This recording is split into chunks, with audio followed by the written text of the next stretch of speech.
Everyone, welcome back to our channel. Today I'm going to show you how to defragment drivers in Windows 11.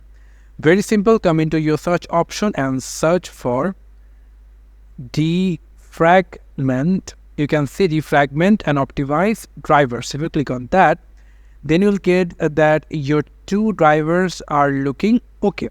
So how are you going to defragment this? Just simply come over into optimize, and then you can see that my drivers is going for defragment. And now what you need to do, if you want to optimize your this drive or this drive, how many drivers you have, if you want to select any of your drivers and then select optimize, it will automatically start at your optimization. And you can see it's it took very short time, so it's showing current status is okay.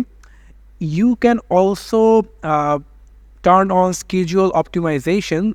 Just simply click on change settings, and from here you can run on a schedule automatic recommendation frequency call. If you want to do it daily or weekly or monthly, you can select it as well, and then choose your drivers, which drive you want to check in. If you choose the drive, then simply click on OK, and it will automatically defragment your optimization into your drivers in a very simple way.